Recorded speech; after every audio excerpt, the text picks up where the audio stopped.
I think one of the biggest mistakes we can make is by overly fixating on the hormone itself. And what we need to do is ask the deeper question, why, right? So if progesterone production is low, why? Why is that, right? Is it, related to undereating, overexercising, nutrient deficiencies, chronic stress, mitochondrial issues? So we need to kind of look at the deeper dynamics at play that may be impacting our hormone production or our hormone clearance. Welcome to Salad with a Side of Fries. I'm your host, Jenn Trepeck, talking wellness and weight loss for real life. We're here to clear up the myths, misinformation, bad science, and marketing to teach you how to eat and how to cheat. Are you ready? I'm having salad with a side of fries. Hey friend, welcome back to Salad with a Side of Fries. I'm Jenn Trepeck, your host and health coach, here with you every week for wellness without the weirdness.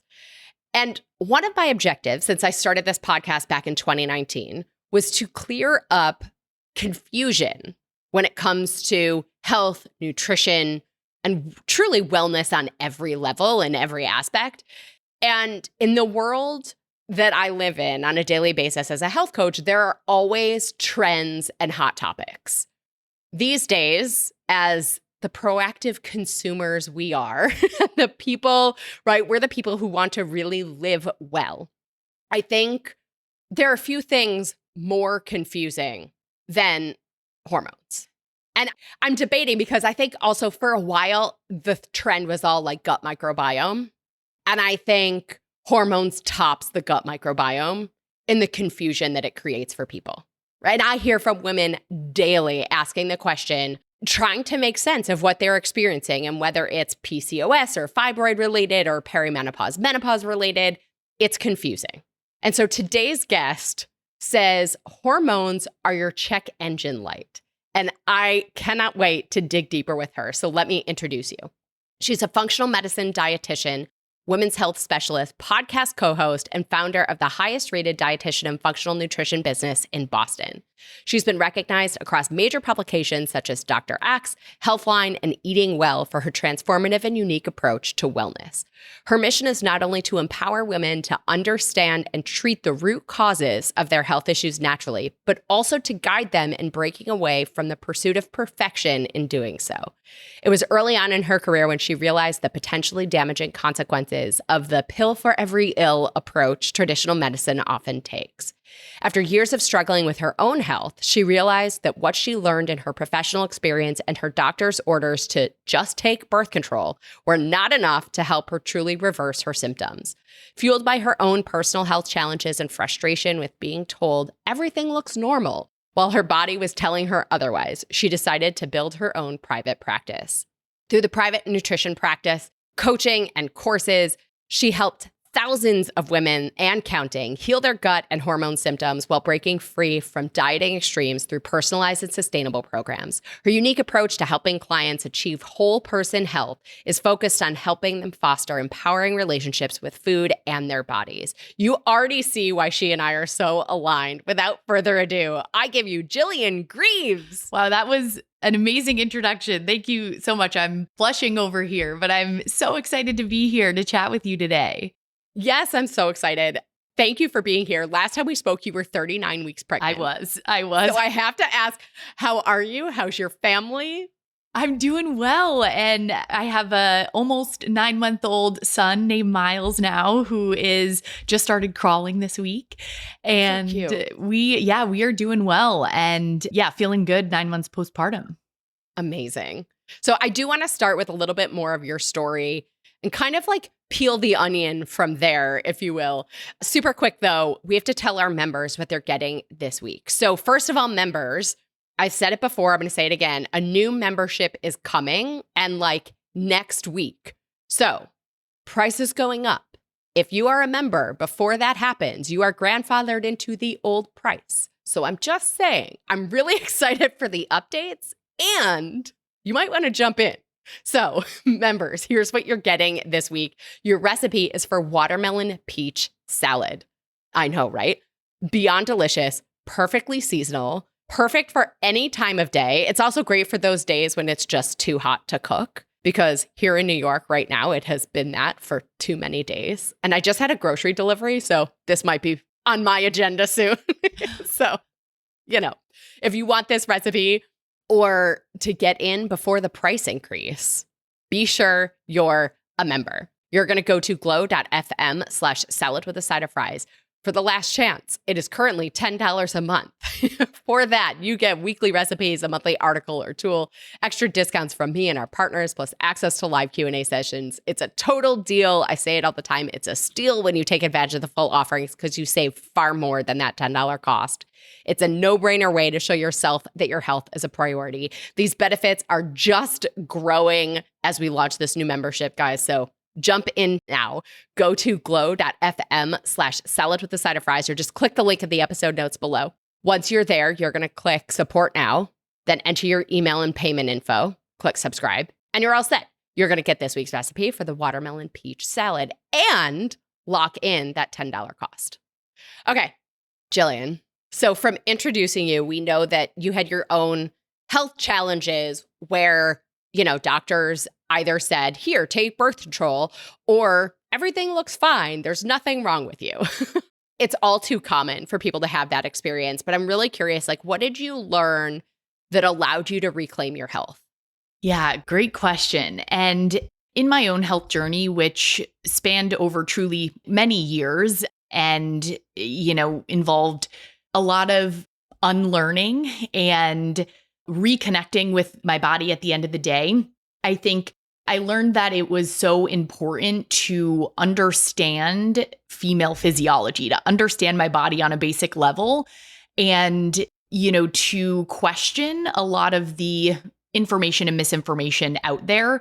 When I went through my own personal health challenges at the time, I had an undergraduate degree in nutrition. I was studying to get my master's in nutrition. I was, going on to get my training as a dietitian. And still at that time, when I thought I had it all figured out and all the knowledge and information, I was struggling. I was dealing with a lot of digestive symptoms, eczema, anxiety, hair thinning, bloating, all the things. And I struggled to understand, why me? Why are these things happening? And when my diet and lifestyle was on paper so seemingly, healthy. And, through that process and struggle to find answers, to, see different doctors and to be told, use this topical steroid for the eczema, go on the birth control for, the painful, heavy periods. I really learned that I had to advocate for myself, which is something I always encourage, women in our practice to do. And yeah, I think those are some of the biggest takeaways from my journey. And it's really hard to kind of, I think, struggle with symptoms and to be told to, just take something to suppress it. And I'm a firm believer in the fact that symptoms don't happen for no reason. Symptoms are really a way that our body communicates with us that things are off. And women, I think, just based on the world we live in, get, so disconnected from their bodies. There's so much distrust there at the end of the day. So I think ultimately, remembering that experiencing symptoms isn't your body rebelling against you. It's your body having your back and ultimately trying to communicate with you that it needs more support. Yeah. It's so funny that you say that because I always say too, cravings are our body communicating, all of these things. And when you talk about sort of losing that connection, I feel like, and I've said this many times before, I feel like it comes from all of the years and the things that we've been told to do, right? Like in my space, it's eat less, move more, right? And then we sort of act like, the toddler who's like, I can't hear you when our body is saying it's hungry. And we're like, I'm not going to feed you. And so then we lose the ability to understand what hunger feels like, right? And all of that. I'm curious from your perspective, why do we lose that connection? Yeah, in terms of the connection in general with our body. I think understanding what it's telling us. So I agree with you. I think it's years of messaging, often that is ingrained in women where we're taught that, we're taught that weight equals health, which is a whole nother topic in itself. And we're also taught that, eating less and exercising more equals health, or that's how we, are successful with our diet and our lifestyle. But at the end of the day, those are the exact reasons that women often end up coming to work with us because, the body can only, kind of operate on limited resources and under that type of stress for so long. So I think it's a lot. And then we add birth control to the mix. Exactly. Yeah, exactly. And there's a lot of, just I think misinformation out there. And I think for some women, they're actively dieting and taking in this information, trying to say, restrict calories, work out more. For other women, it's almost subconscious, right? Based on what we've been exposed to, where there's some sort of success that is kind of like, seemingly achieved when we eat as little as possible, right? So I think a lot of that contributes to just this disconnect from our body. I also think with social media and the online health space, there's a lot of, great things that have come from that. But I also think it's led women even farther away from their bodies in terms of, feeling like we need to rely on some, external set of rigid rules or, an external plan in order to support our health. And we end up sort of neglecting internal cues, bypassing them completely, ignoring those, white flags, those signals that our body sends us until they become like screaming red flags when, we're not feeling so great. So I agree with you. I think it's a combination of all of those things that have sort of led to where women are often now in terms of when they work with people like us. So, right. So going to this question of hormones, right? My brain is going in 7 directions. I'm trying to decide what to say first. I think the question to start with is, you said to me, hormones are your check engine light. I think of check engine light as, the alert system of something else going on. And in this space of, the symptoms versus the cause, so many of us, I think, have come to learn or been told that you have these symptoms, the hormones are the cause. You're saying, if I'm understanding this correctly, that hormones are your check engine light. You're saying something different. Yes. Hormones are rarely ever the problem themselves. Ultimately, hormones are responding to other things in the body. To give you an example, if, we'll often have women come to us and mention that, I think I have, estrogen dominance, or I think I have low progesterone, or, this hormone is out of whack, or my thyroid is, sluggish. And I think one of the biggest mistakes we can make is by overly fixating on the hormone itself. And what we need to do is ask the deeper question, why, right? So if progesterone production is low, why? Why is that, right? Is it, related to undereating, overexercising, nutrient deficiencies, chronic stress, mitochondrial issues? So we need to kind of look at the deeper dynamics at play that may be impacting our hormone production or our hormone clearance. When I think about things from a thyroid perspective too, oftentimes women will experience sluggishness with their thyroid that will, eventually progress to possibly needing thyroid hormone, right? And there's nothing wrong if that's, something that the body needs or, that's where we're at. But ultimately, at the end of the day, it sort of misses the deeper problem in terms of why, right? Why are we not producing enough thyroid hormone? Why are we not converting into the active form of thyroid hormone in a healthy way? Is it related to imbalanced blood sugar, disrupted circadian rhythms, nutrient deficiencies, low mineral status, ultra low carb diets, intermittent fasting? There's reasons why, right? So I think, and I'll share too, that on my own personal health journey, when I first kind of dove into the functional medicine world and the holistic health space, it was like, I have high estrogen, right? I have a estrogen dominance and I need to do all the things to, lower estrogen, right? The supplements that support that and, the foods that support that. But at the end of the day, it's a big fat Band-Aid unless we kind of get an understanding of why is that happening in the first place. Yeah, I love this idea because I always say the body is doing exactly what it's supposed to do. It's compensating, right? Right. So the question is, why does the body think we don't need this progesterone? Or why does it, or whatever it is? So the other side of all these conversations is I often say, like, working with your body instead of always trying to fight against it. And we hear it all the time, work with your hormones, right? That makes me think of like cycle syncing or seed cycling or, adjusting your workouts based on where you are in your cycle.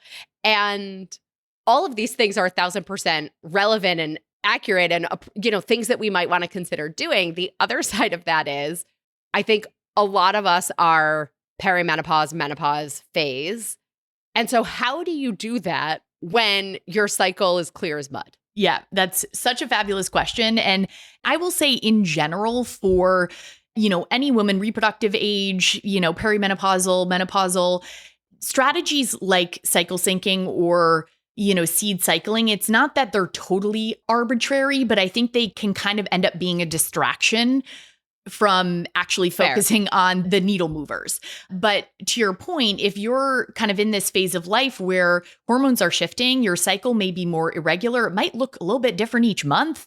This can feel really confusing and frustrating. And, ultimately my recommendation if you're, kind of in this phase of life would be first and foremost, track your cycle and, monitor your symptoms, tune in with your body and, assess for patterns, get a sense of, how you're feeling and when. Sometimes it's not always perfectly clear in the moment, but if we are able to kind of reflect and, assess patterns and get a clear understanding of, what's going on with those cycle trends, that can be helpful. I will also say I am an advocate for testing and not guessing. So from a hormonal perspective, I think in particular, it's really important to actually assess our hormones and, get a sense of what they're doing and to test our hormones at the right time. I emphasize that because, I was just going to say that because so many times I see people get blood work or their doctor will say, okay, we're going to do blood work, but there's never a question of where in their cycle they are when we're going to do that blood work. So will you clear that up? When do we want to do it? Or do we need to do it at a couple points? Yeah, great question. And, it definitely depends on your age, your symptoms, your goals, kind of what you're experiencing. But ultimately, if we are, I would say a great starting point, particularly for anyone that is in that perimenopausal, kind of period of life, would be to aim to test during that mid-luteal phase. So, about 5 to 7 days after ovulation, where we can actually assess progesterone production, estrogen production, and, look at testosterone as well for those sex hormones.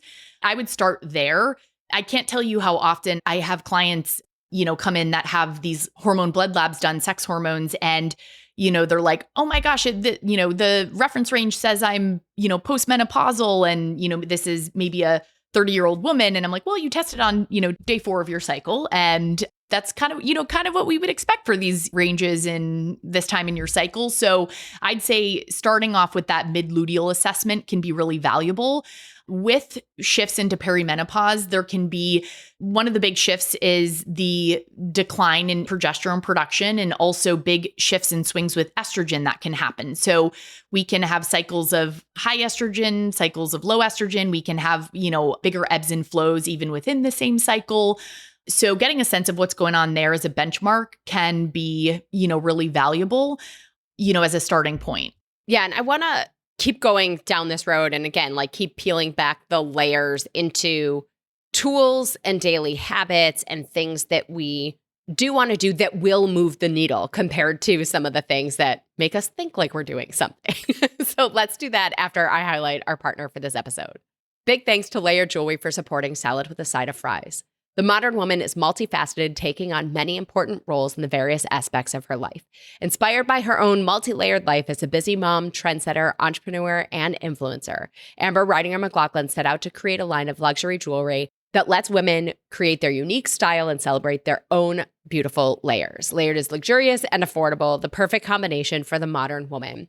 Layered allows you to mix, match, stack, and layer pieces that make you feel empowered and beautiful. Each piece is handcrafted to be unique and exquisite just for you. So I usually like to tie these ads into what we're talking about. And admittedly, this was a struggle to connect jewelry to the hormones. I mean, maybe it makes you feel like, you're at that unbelievable Beyonce phase of your cycle. I don't know.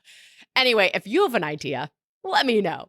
I will say, I love the Justine paperclip bracelet. It's just $66.50. The Candace tennis bracelet, is $149.95. I'm a big ring person, although I'm not really wearing them today. But the rings, like they have stacking and statement rings that start at just $46.95. So whatever price point you're looking for, you have options with Layered. And of course, these prices are before your 10% off and free shipping for being a Salad with a Side of Fries listener. So simply text the word Layered, LAYERED, to 844-947-4846. You'll get the link and coupon code right to your phone. Again, simply text the word Layered, LAYERED, to 844-947-4846 to get this handcrafted, luxurious, yet affordable jewelry at 10% off and free shipping.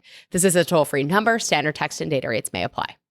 Okay, Jillian, tell us where we start in terms of either, like you mentioned, intermittent fasting before, of things that make us feel like we're doing something that are maybe wreaking havoc versus the things that really move the needle. So where do we start? Great question. And, I think ultimately where to start will definitely depend on where someone is at currently, right? But in my mind, when it comes to hormonal health, starting with the foundations first and foremost, it's a don't pass go situation. So when I say foundations, I'm thinking about, first and foremost, blood sugar stability. So thinking about nutrition in particular, really dialing in or nailing down your basic meal timing or frequency, your, balanced meal composition, and supporting that blood sugar stability. That is so essential when it comes to hormonal health. Other big foundations I think about are sleep and circadian rhythms.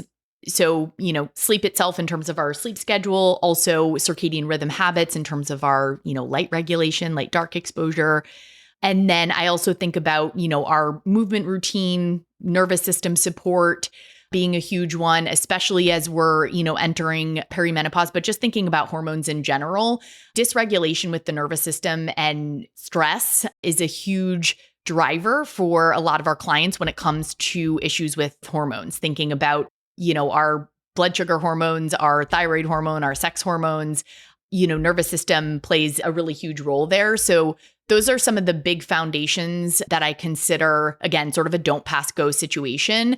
They're not the sexiest or the most exciting things to talk about always, right? And I think sometimes it's, we get that shiny object syndrome where it's like, ooh, that sounds like it could be really helpful or trendy or this or that. But ultimately, at the end of the day, we have to start with those foundations in terms of supporting the body.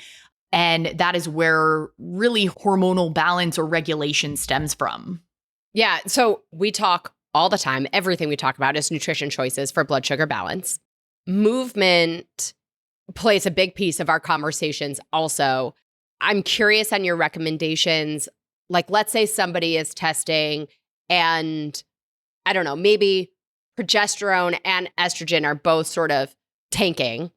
Is there an adjustment that you would recommend to that activity given those certain situations? Then I want to come back to nervous system. Yeah, great question. And, when we see sex hormones like estrogen and progesterone tanked, there is often a big stress dynamic that can be, life stressors, emotional stressors, but it can often be driven by physical stressors in terms of overexercising, underfueling.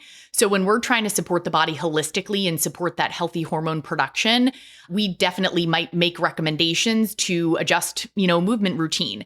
I think first and foremost, we want to make sure that, the body's well nourished in terms of any type of, movement that we're engaging in. But if we do see, overall depleted hormones, low hormone production, in a general sense, we might recommend focusing more so on, lower impact, strength focused movement, lots of walking or kind of, metabolic movement and, movement essentially that can support benefits to blood sugar and insulin sensitivity for obviously things like our mood and our nervous system, but that don't jack up stress hormones in the same way that something like intense HIIT training or doing like Orange Theory or Barry's boot camp classes. And it's not that, we can never engage in these things or there's never an appropriate context, but context is king at the end of the day when it comes to movement.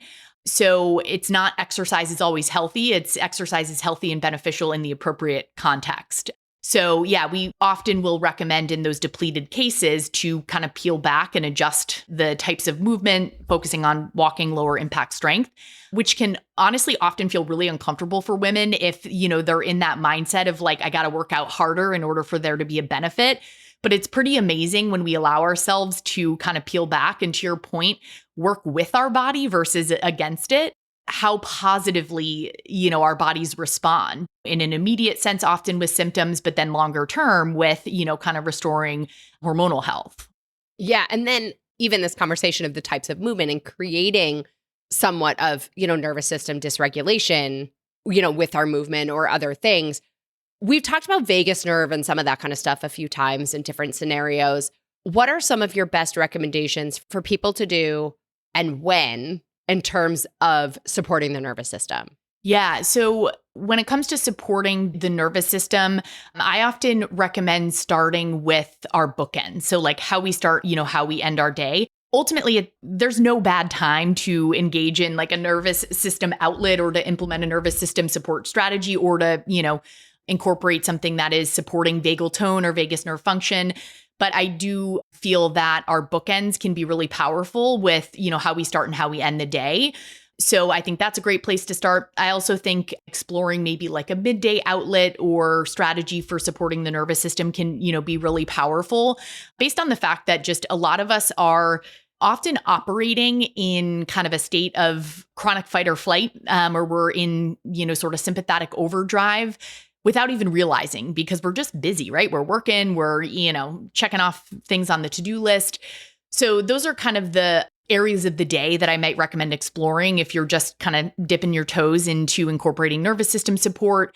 In terms of tools, I think at the end of the day, nervous system tools, the tools that you choose to utilize have to feel genuine for you. So do we have, amazing data on the benefits of, meditation and breath work? Yes, absolutely. If it feels amazing for you, I'm there to support you in implementing those things. But if it doesn't feel good for you, then we got to find something else, right? And then we got to think about the sustainability as well. But, in terms of strategies, I definitely, love meditation, love breath work. I'm also a fan of like EFT or emotional freedom technique.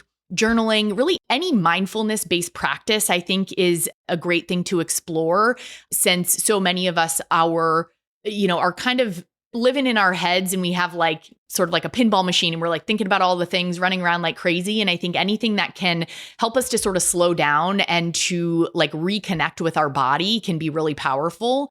So I think those are some big ones that come to mind for me.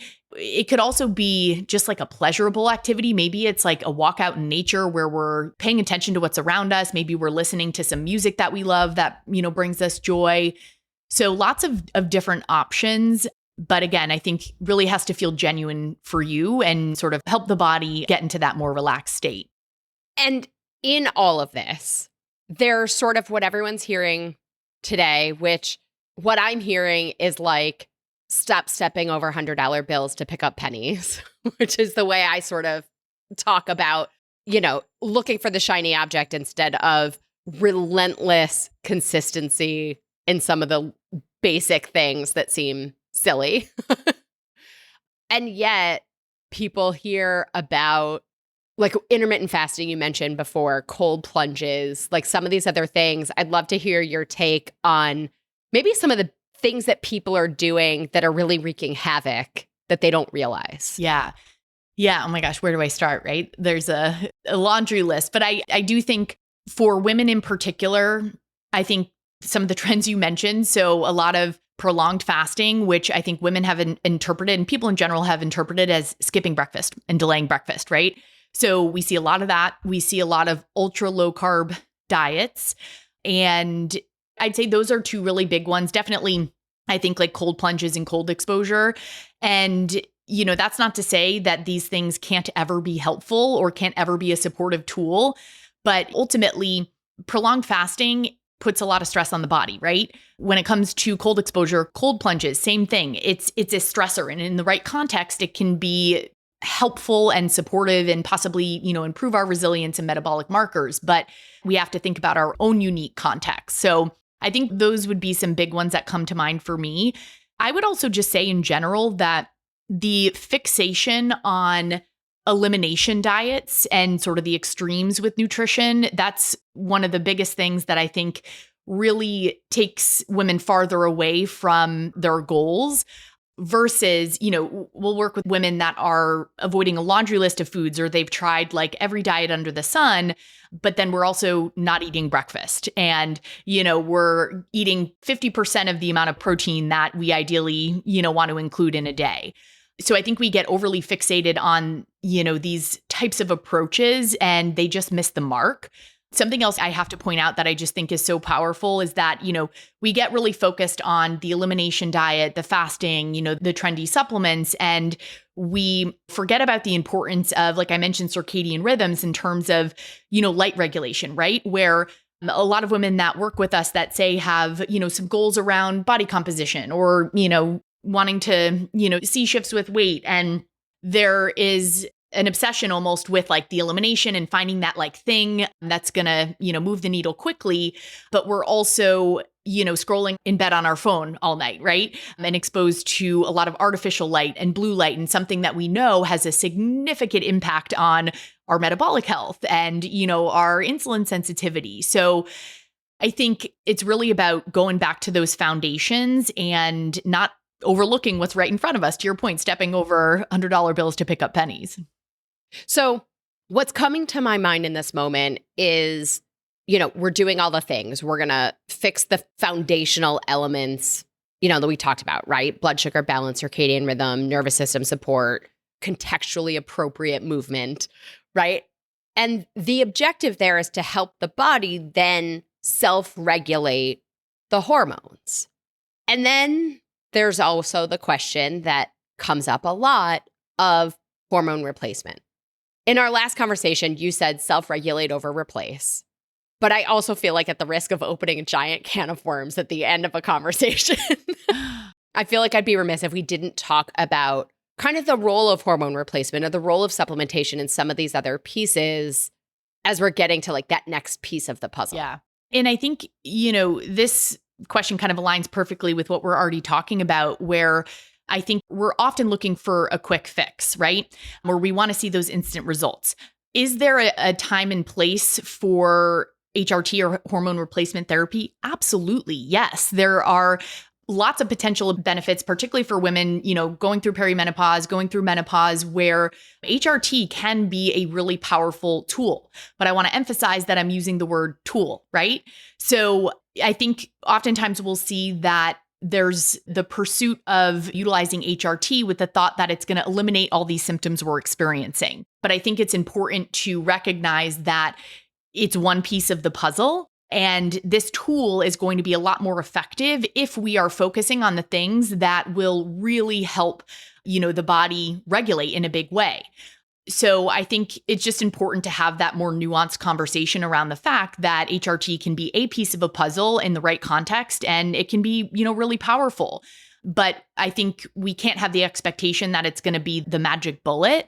I also think too, there's lots of cases where we will work with individuals that have, low levels of certain hormones, and there's kind of the knee-jerk reaction to want to, immediately replace. But oftentimes, and again, it depends on the case, we do have a lot of opportunity to potentially help the body self-regulate. So if there is HRT or any type of hormone replacement happening, we just want it to be a really thoughtful decision, making sure that women have all the information that they need and that we're not just using it as kind of a Band-Aid at the end of the day. Yeah, it's important. I love, right, the idea of using it as a tool. It's the same thing I say with supplementation, right? Like you cannot supplement your way out of poor nutrition or poor lifestyle, right? Like there are tools in the tool belt. And so to think about the hormone replacement the same way. And I also think the effectiveness of those hormones also depends on what's happening in the body with your body's own hormones. Absolutely. Yeah, could not agree more. Okay, cool. Final thought, something to wrap this up. Did we miss anything that you feel like we should have said that? I think we covered a lot. I will, mention that I don't know if you found that perimenopause is kind of like a hot topic right now. Exactly. Yeah. Hormones in general, but definitely I feel like perimenopause is getting more attention, which is exciting because I feel like it's a time period that women are just, drastically under supported. But I think it also just brings out a lot of misinformation, in the online health space. And I would just really encourage women to not get caught in that trap of like the trendy thing, the shiny object syndrome, and to really give yourself space and time to kind of explore what's going on with your body, your hormones, and to know that there is so much you can do proactively to support a much more, easeful transition, to mitigate those symptoms. So I think just wanted to highlight that. Awesome. Could not agree more. Awesome. All right. Time for our rapid fire off-topic questions that I ask every expert who joins us. Are you ready? Oh, yeah. Okay. What's the best thing you've done for your health this week? What's the naughtiest thing you've done related to your health this week? Again, not that anything's really naughty, but balance. The best thing I did for my health this week was recommit to my afternoon walk despite the heat. So I was letting that deter me. And I think the midday break, sunshine, getting outside, even if it's shorter, because, where I am in South Carolina, it's like walking in a dishwasher essentially. But I think that was the best thing I did for my health this week. The worst thing I did for my health this week was stay up on Sunday watching the NBA finals. My husband's a big basketball fan. And so stayed up late, and I definitely regretted it on Monday morning. I get it. But also, walking in a dishwasher might be the best line I've heard in a long time. All right. If you weren't a functional medicine dietitian and women's health specialist, what would you do? I would do something with animals, likely. I love animals, so. I love it. Favorite book on any topic other than your area of expertise? Or you could give us a fiction book. This is a tough one for me. I got really into pleasure reading this last year with like contact naps and, all of that. So I've been big into fantasy series, actually. And I would say Throne of Glass by Sarah J. Maas, probably my all-time favorite fantasy series. Awesome. So not my genre. So this is good. If you could cure one ailment, disease, or sickness, what would it be? Oh, that's a tough one because I want to heal everything and everyone. I think would have to be cancer for sure. If you were a superhero, what would be your superpower? Oof, teleporting. Me too. What's your biggest pet peeve? Oof, my biggest pet peeve. This is a tough one for me. I don't know. I'm blanking on this. I keep thinking of like my husband and the things that he does to irk me, which he's not going to be thrilled about when he hears this. So I'll just say it. When my husband does, the dishwasher is emptied and clean, but the dishes don't make it in there. That's a pet peeve of mine. I get it. All right. Last one. In your opinion, what's the next frontier in wellness? I think in terms of frontier, I guess isn't the perfect answer to your question, but I think we're really trending with the hormone focus right now. I would say in terms of a frontier, I think we're seeing a lot more about peptides, and I think we're going to see a lot more about peptides in coming years. Yes, agreed. Well, Jillian Greaves, thank you so much for being here. Tell everybody how to connect with you, where to learn more, find your podcast, all the things. Yeah, so you can find me and my practice at jilliangreaves.com. So just my name. We have all sorts of, resources there, as well as just more information about what we do, who we work with. You can also find me over on Instagram. My handle is just Jillian Greaves RD, and you'll find me posting all sorts of things about food, nutrition, women's health over there. Awesome. Well, thank you again for being here. Appreciate your time, your expertise, and how thoughtful you are in your responses. I can tell you, as I do, I'm so particular about word choices and how I say things, and I see that in you, and I appreciate it. Love that. Thank you. All right, friends, on Friday in this week's bite-sized bonus episode, Nutrition Nugget, it's all about IQ Mix. So this is an electrolyte mix from the same company as IQ bars, which we looked at in a Nutrition Nugget not too long ago. And then Jennifer S. wrote in through our website asking for us to look at the IQ Mix. So she noted the pina colada flavor is her favorite. So we're going to look at that one on Friday in this week's bite-sized bonus episode. Be sure wherever you're listening, click the plus sign or the follow button, and then your app will alert you when it goes live on Friday morning. Well, as always, everybody, I'm your host, Jenn Trepeck. Connect with me on Instagram or all social media. I'm at Jenn Trepeck, JennTrepeck. Website is asaladwithasideofries.com. Pick your platform, send a message. I truly love hearing from you, your ideas, your questions, your takeaways. This is also the easiest way to learn more about working with me as your health coach. Jillian Greaves, one more time. Thank you for being here. Thank you. Thank you so much for having me. This was just an awesome conversation. I feel like I could chat with you for forever. We really could. I know. We'll have to do this again. I know. So friends, also, if you are not already, join our membership program by going to glow.fm/saladwithasideofries. This shows your support for this podcast, this community, and your health. You'll get this week's recipe for the watermelon peach salad. And I'm going to say it again. Join the membership now. You'll be grandfathered in at that $10 monthly price. It is going up. All right, friends, until next week, remember, as you're considering your next step, take a look at your check engine light. Your hormones are potentially not the cause, but the indicator. Well, friends, that's it for today's episode of Salad with a Side of Fries. Congratulations for making yourself and your health a priority. Thanks so much for joining us. Be sure to click subscribe or follow on your favorite podcast platform. Share us with a friend, and we'll be back next week. Always remember, you deserve it, and you are worth it. Happy healthy.